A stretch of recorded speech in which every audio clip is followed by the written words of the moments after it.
Chers investisseurs, comment vous vous portez? J'espère que ça va bien. On espère aussi que le portefeuille également. On va aller droit au but sur le Bitcoin face au dollar. On se rend compte que actuellement notre semaine, bien qu'elle était sur des zones élevées du range, elle semble vouloir s'apparenter à de la respiration, dans le sens où on revient sur des niveaux déjà très bien connus, ceux des 55 000. On se demande si on va bel et bien un jour se décaler d'un côté ou d'un autre, à savoir éviter de se situer constamment sur ce milieu de range, à savoir le 55 000.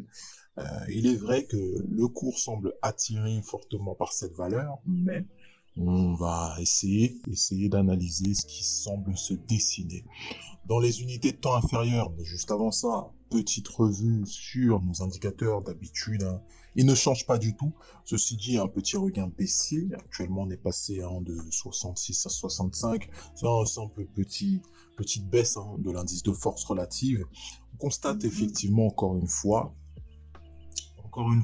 on constate effectivement notre MACD. MACD qui avait ses moyennes mobiles plates, mais qui semble vouloir bel et bien continuer à représenter ce signal qui est baissier, on le rappelle, mais qui n'est pas acté encore. Allons en unité de temps journalière. Qu'est-ce qui s'est passé? On voit que ce nuage tient vachement bien, hein. Il faut le reconnaître. Ceux même qui ne sont pas fans d'Ishimoku, ayez au moins l'honnêteté de le reconnaître, que cet indicateur est vachement précis, hein, quand on sait bien s'y prendre. On est au sein du nuage, ça témoigne d'une hésitation totale. Effectivement, on n'a pas besoin de faire d'analyse plus poussée que ça. On voit que le cours, franchement, ne sort même pas de ce nuage. Donc, on n'a pas forcément grand-chose à faire ici. Ceux qui cherchent à rentrer dans ces zones-là, c'est clair et net que c'est pas forcément intéressant. On attendrait une cassure par le haut ou par le bas pour au moins avoir une direction claire. Et une cassure qui soit franche, hein, pas une fausse cassure comme on en a eu pas mal durant ces derniers jours. On peut également prendre le temps de s'attarder sur ce que pourrait nous dire Fibonacci. On peut tracer assez rapidement. Vous savez que si on s'attarde sur le dernier plus haut qu'on a effectué, logiquement, on devrait s'attendre, logiquement, à revoir de très belles couleurs en dépassant le plus haut qui a été atteint pour aller rejoindre ces fameux 75 000. Donc, c'est les targets à venir, hein, si on se projette, si on casse le range par le haut. Si on casse le range par le bas, c'est une toute autre histoire. On a déjà dans un premier temps fameux niveau des 45 000 qui va céder, mais on le sait. Donc c'est une petite piqûre de rappel de ce qui semblerait nous attendre si on casse véritablement ce range de manière franche. Allons en unité de temps 4 heures. En unité de temps 4 heures, ce qu'il y a aussi d'impressionnant, c'est qu'on oscille pas mal de temps au sein du nuage. Ça se voit en fait, cette latéralisation. Cette latéralisation se voit assez bien, honnêtement. Elle se voit assez bien depuis pas mal de temps. On oscille vraiment autour de ces zones-là. Et c'est fatigant, honnêtement, c'est fatigant. Je pense que même tous les détenteurs du Bitcoin doivent un peu se poser des questions. Mais bon, ceux qui sont là pour le long terme ne réfléchissent pas forcément. Ceux qui sont là pour la spéculation autour de ce bull run, doivent effectivement se demander s'ils doivent couper leur position ou non. Bon, c'est une vaste question, hein. Honnêtement, tout est jouable. Une coupure partielle ne me semble pas bête aussi, hein. Mais il faut savoir que si ça casse par le haut, vous savez que ça risque de prendre de très très belles couleurs. Donc, on reste prudent et surtout, on essaye de comprendre ce qui se passe. On voit en unité de temps 1 heure. On a cassé le nuage par la baisse. Là, les derniers jours, on l'avait cassé par la hausse. Donc bon, il y a pas mal de mouvements qui s'effectuent au niveau du prix. Il y a vraiment beaucoup de mouvements, c'est toujours les mêmes. Ça se situe sur 2 bornes des ranges.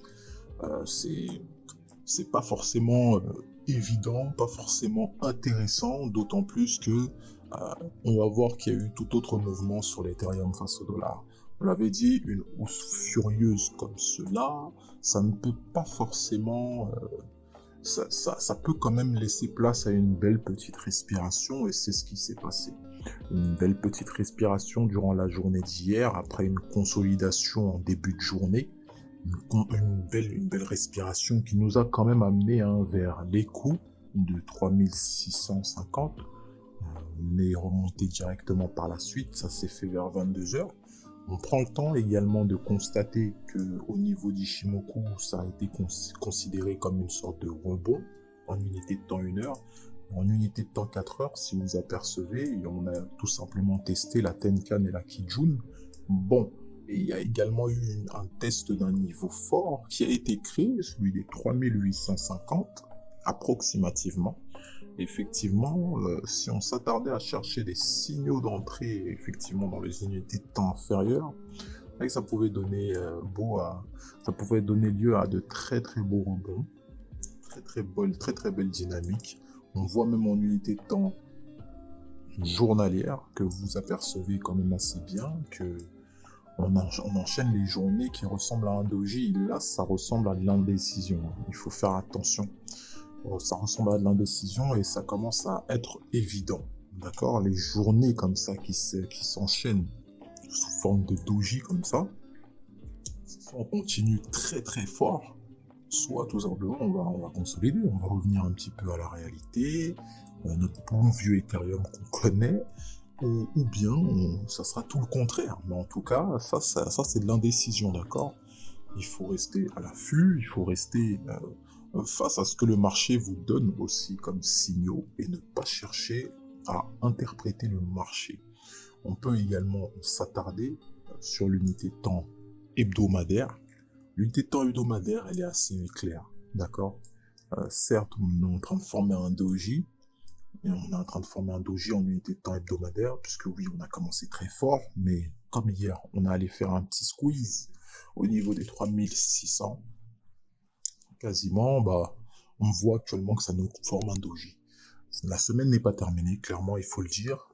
Ça peut être un signe d'indécision comme un signe de continuation. Il faut tout simplement rester éveillé face à ce que les intervenants ont décidé. On va prendre le temps d'essayer de prendre les meilleurs trades possibles, gérer la bankroll, le portefeuille de la meilleure manière qui soit, encore une fois. Prenez soin de vous, de vos finances. Et quant à nous, n'oubliez pas, on se donne rendez-vous à la prochaine. Bye bye.